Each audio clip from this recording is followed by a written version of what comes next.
Ghostly greetings, everyone. This week we have a special show in store just for you. After all, it is Halloween. Today we take a quick look at the theater's recent show that was targeted towards a new type of audience for the Sage Creek Drama Department. Both a mysterious man on the street as well as a spooky PSA. And this year's first episode of Fiebs and Keys. We're your anchors, MadisynGoerlitz and Madison Young. Now let's get into this Halloween spooktacular.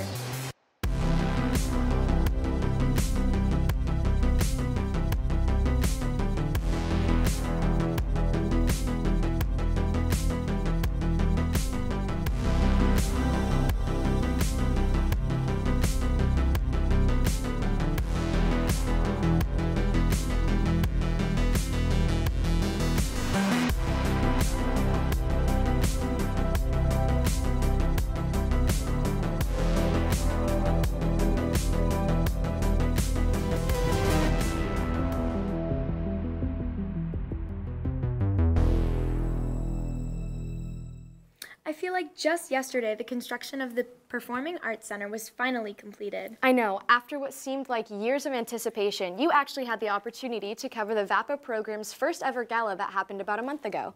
I love being able to go inside and really see the space and the great amphitheater we now have as such a main part of our campus. And last Friday, our theater program performed Dear Edwina Jr. in front of local elementary school kids. They did a great job and delivered a funny, stunning, and memorable experience for all the children. I just adore little kids, don't you? They honestly melt my heart. This time of year is particularly amazing because of all the trick-or-treating and fun festivities that the younger kids can enjoy. Plus, they get to look especially adorable in their costumes. I completely agree. You wouldn't usually find little vampires and ghosts adorable, except maybe on a day like today or a month like October. While we're on the topic of today, staff reporters Summer Fitzgerald and Sierra Jorden creeped around the campus and asked SCHS students what they love most about the frightening festivities. I'm Summer. And I'm Sierra. This is Man on the Street, Halloween edition. What's your favorite costume? Ooh, my favorite costume personally is when I dressed up as John Cena because it's super original. That's good. Anything to do with a onesie. Oh, yeah, I was going to say that too. Ooh, a pink teddy bear from Fortnite.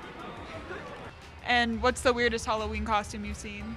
The blow-up sumo wrestlers. Those are pretty. Someone dressed up as a bush. That's pretty weird, I guess. Fortnite. What's your favorite candy? My favorite candy would probably have to be Skittles. Why? Taste the rainbow. Ooh, I always like Skittles. I don't know why. Taste the rainbow.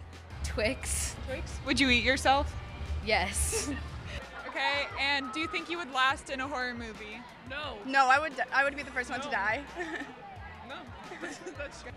I think I'd probably just die because I'd be so scared. Like, I'd just die of fright, so no, I wouldn't. No, I'd get eaten alive. I don't know. Halloween may be a spooky time, but that shouldn't keep you from screaming for our teams. This week, more than any other, is overflowing with important announcements as October comes to a close and some valuable information regarding our fall sports teams before the winter season. Reporter Maddie DeVilbiss has more on what you need to know.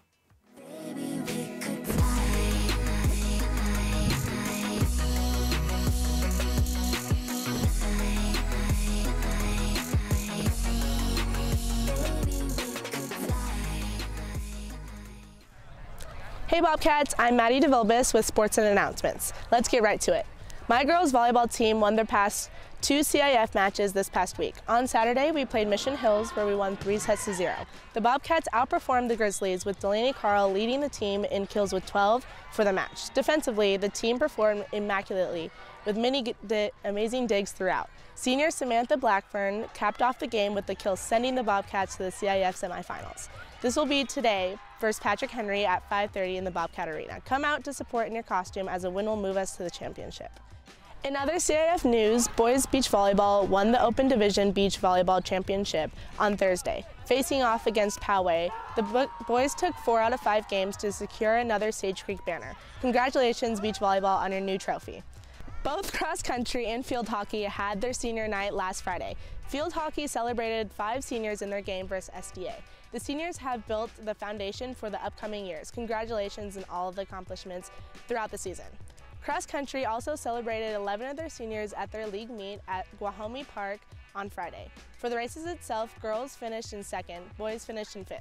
The top runners were Brooklyn Deal coming in 12th and Cameron Schmidt in 22nd. Our girls golf team sent freshman Kristen Wilms down to the Admiral Baker Golf Course for the first day of CIF playoffs this past Monday. She shot an impressive 76 and is moving on to the 2nd round today. Moving on to announcements, the Fall Formal Spirit Week is happening right now. Thursday's theme will be Greasers vs. Socias, and Friday will be Frat Boy Friday. Come out spirited and earn your class some Class Cup points. All of this will be leading up to the Fall Formal on Saturday. This will be happening from 7 to 10 at Cal State San Marcos. Purchase your tickets from the Bob Shop now. And also, don't forget daylight savings time is ending Saturday night, so be sure to move that clock back for an extra hour of sleep. Signing off, this is Maddie DeVilbiss sending it back to the anchors.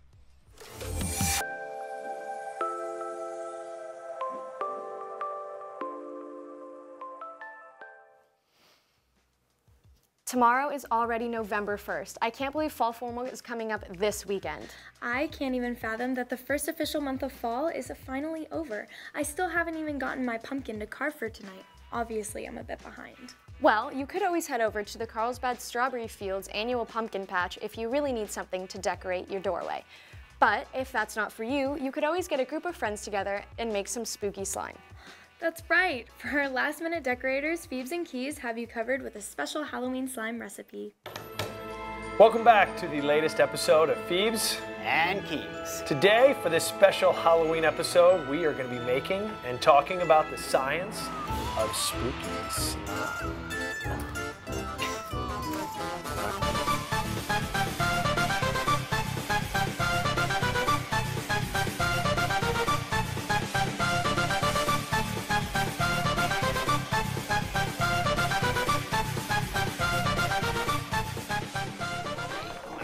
Clean this up. So to make our batch of spooky slime, we're going to need 8 ounces of just regular old Elmer's glue. You're going to need a tablespoon or so of baking soda.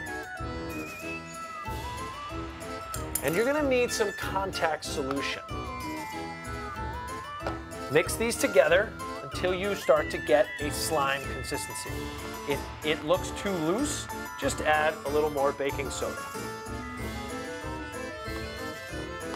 If it still is pretty sticky, just keep adding a little more contact solution. Eventually, as you mix this together, you will start to get a slime consistency. So what is slime? Is it a solid? Is it a liquid? Somewhere in between. Slime is what's referred to as a non-Newtonian fluid. It does act a little bit like a liquid in that it flows, and a little bit like a solid in that it can keep its shape. Let's break down the chemistry of slime and see how it works at the atomic level. Elmer's glue is going to act as a polymer. And a polymer is just a long repeating chain of atoms. So this piece of spaghetti would be like a glue molecule. If you've ever made pasta, boiled the pasta and let it sit, you'll notice that it sticks together. And so the stickiness in the pasta that you feel is also the baking soda in the slime. And that's what keeps it sticking together. Now these long chains will stick together and get tangled up, just as you see here, until we add contact solution. Adding contact solution is very much like adding a little bit of oil to your cooked pasta. It reduces the friction between molecules. Now once you mix the pasta up with the oil, notice that the long chains keep their shape, but the friction has been reduced, and they can now move around a little bit. Man, I'm getting hungry. Thank you for joining us on this episode of Fiebs and Keys, where we explored non-Newtonian fluids. We'll see you later this year for another episode. Have a good Halloween, be safe, and I love peanut M&Ms.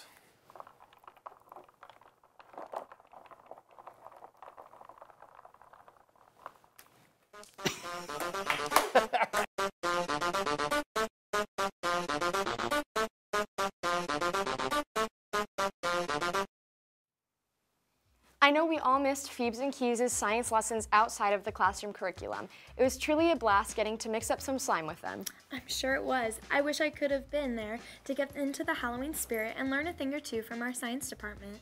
Well, we certainly missed having you. In accordance to the Halloween theme, set your brain on this PSA from Taylor Riley and Tristan Hoffman with music provided by freshman and jazz club member Nancy Huangball.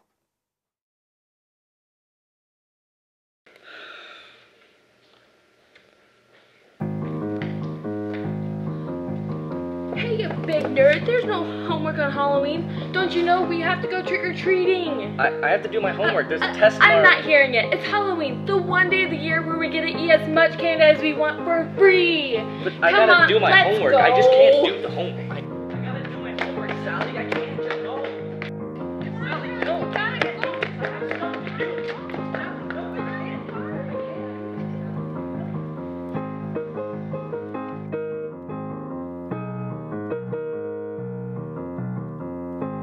How are you guys even tired? I went to 3 neighborhoods last night and I'm still bouncing off the walls. Sally, you're just a freshman. You had no homework last night. We had homework in all of our classes. We were probably up till 2 a.m. doing all of it. You don't know what it's like. Oh no. I just remembered we have a quiz in chemistry today. Oh man, I better go study. We have a test. And we have a chapter test in Spanish. And we have a DBQ and AP Euro. And we have an on-demand 2-chuck and Mrs. Myers. Oh gosh, I need to go study. And that's why I don't have my homework, Miss Keel. Can I give it to you tomorrow? Oh, man.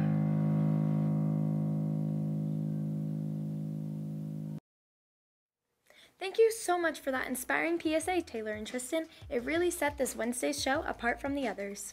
Before we hit the streets for some sweet treats, the Sage publication is hosting a social media contest. Make sure to follow both the Sage publication and the Sage Sports on Instagram for all the rules and specifics. The contest begins today at lunch, and the winner will receive a pizza delivered to them for Friday. And with this Wednesday just beginning and this Wednesday's screen time coming to a close, that's all for today's show, Bobcats. Thanks so much for tuning in. This has been Wednesday Adams and Scarecrow reporting for The Sage.